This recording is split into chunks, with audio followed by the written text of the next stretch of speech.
Good morning.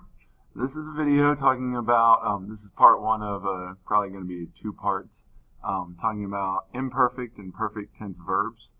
This is the grammatical information for stage 6 in the Cambridge Latin course.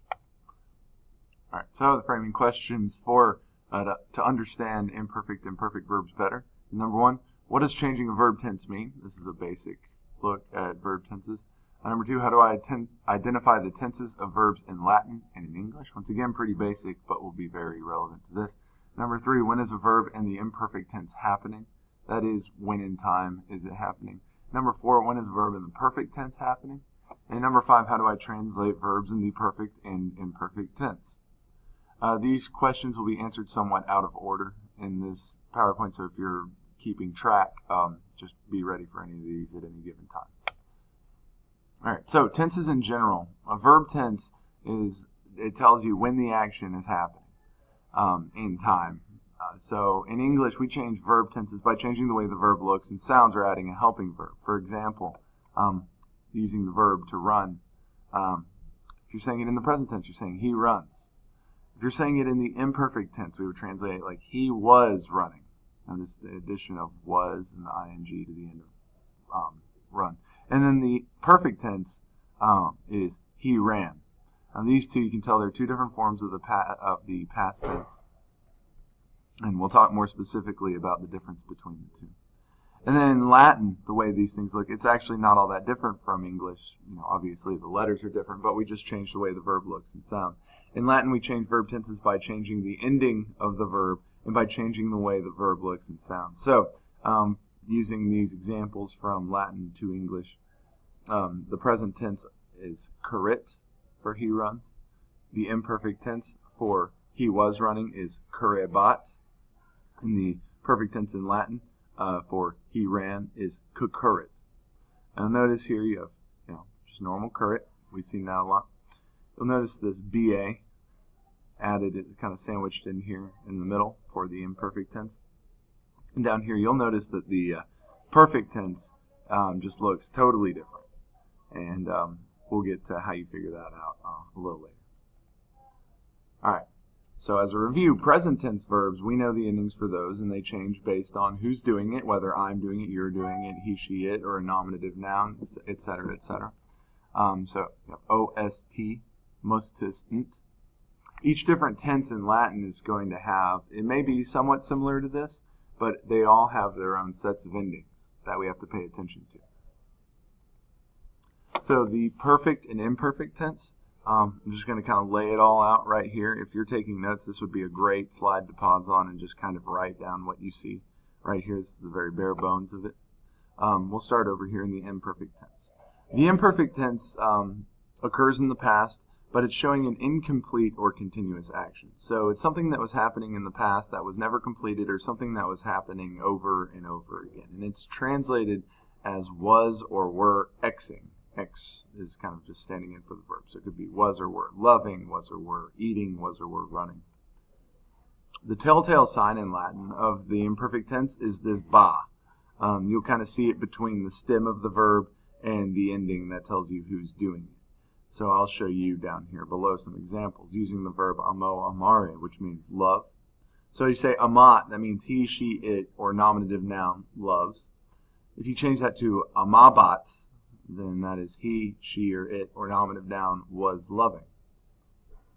Then down here we have amant, the nt ending, meaning they love. And just to make it imperfect, you do amabant, A-M-A-B-A-N-T. Notice the nt is still there, but you got the ba kind of sandwiched in front of it, and that means they were loving. It's pretty simple. If you just look for the ba, the imperfect sheep.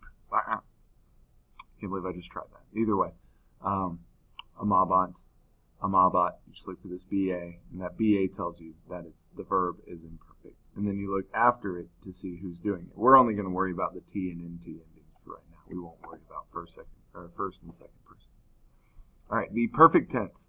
This is also something that was happening in the past, but it's used to show an action that's been completed or only happened once.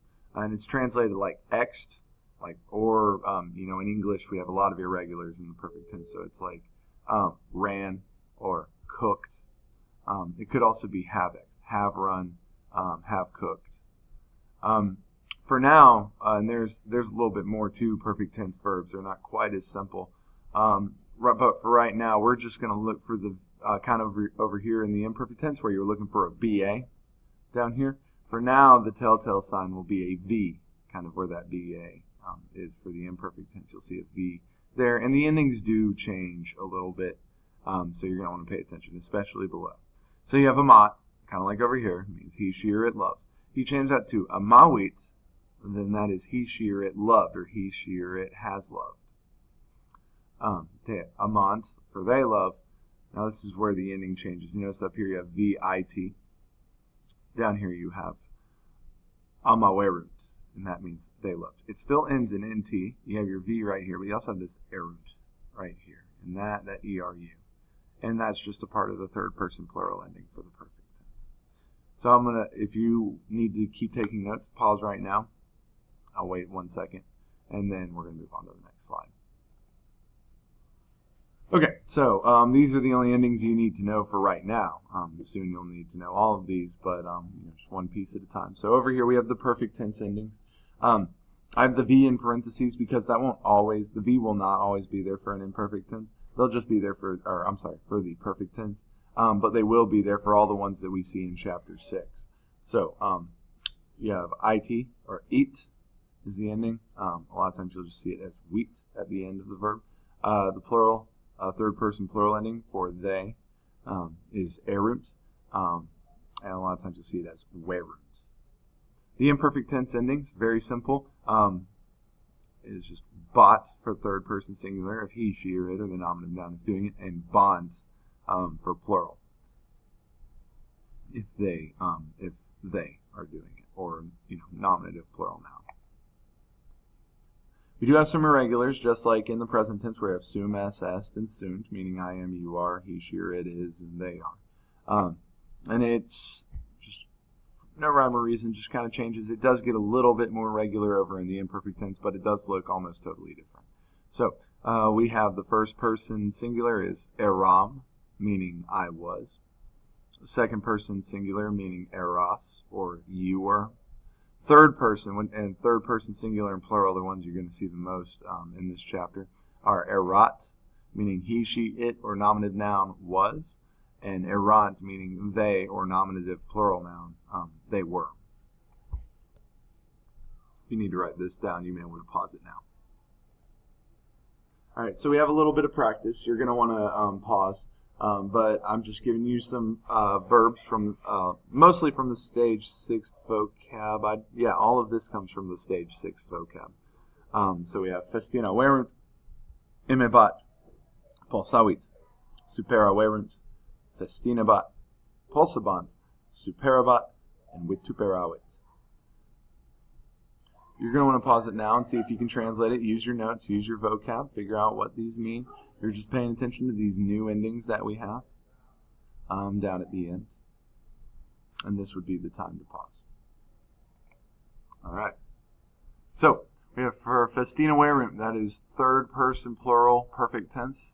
You have the V-E-R-U-N-T. That would mean they hurried. You have imebat, which is third person singular, just the T. Imperfect tense, the BA, tells you it's imperfect. And that is translated as he was by. And here you have pulsavit. That's the V. That tells you it's perfect. Then the IT, and that tells you it's third person singular. And that means he struck. We have supera werunt. Notice the V. That tells you it's perfect. Erunt is the third person plural ending. So we have they overpowered. Festinabat. BA. It tells you it's imperfect. T tells you that it is third person singular, so he, she, it, or nominative noun was hurrying. Pulsabat is, notice the BA, imperfect. NT, third person plural, means they were striking, they were punching, or they were beating. Superabat, BA, imperfect. T, third person singular, that means he was overpowering. Vituperavit, notice the V. Tells you it's perfect. The IT tells you that it's third person singular. It means he cursed. And down here we have vitupoerent. Notice the V for perfect. And notice the errant, that tells you that's third person plural. That would mean they were cursing. Just kind of to recap, so going back and answering these initial questions. What does changing a verb tense mean? Changing a verb tense means that you're changing when the action occurred in time. So is it happening now? Is it happening in the past? Was it a complete action? Was it an incomplete action? Those are all translated differently. Number 2, how do I identify the tenses of verbs in Latin and English? In Latin, different word forms, you will see different word forms, like the entirety of the word will change, kind of like you saw in that first example between currit and cucurrit. For right now, though, that we're not going to see too much of that. That it does get kind of complicated, and we will talk about how they change in the future. But right now, what you need to worry about is focusing on these new sets of endings. Bot and bonds, and then wheat and werut. Those endings will tell you when it's not just who's doing it, but when it was happening. Number 3, when is a verb in imperfect tense happening? Well, a verb in the imperfect tense is a continuous or an incomplete action in the past. It can be translated as was Xing. It can also sometimes be translated as used to X. We'll talk about that more later. And at the bottom we have, when is a verb in the perfect tense happening? It happened in the past, but it is a completed action. So the big difference is between completed action and incomplete action, both happening in the past. And the imperfect tense verbs are translated as X and have X. I hope this was helpful for you. The practice at the end of this presentation, it can be used in the Codex Missionis for week 6, or for week 8 for stage 6. So be sure to do that. It's quick and easy experience and good initial practice. Let me know if you have any questions, and let me know if there's anything wrong with the video. Have fun and good luck.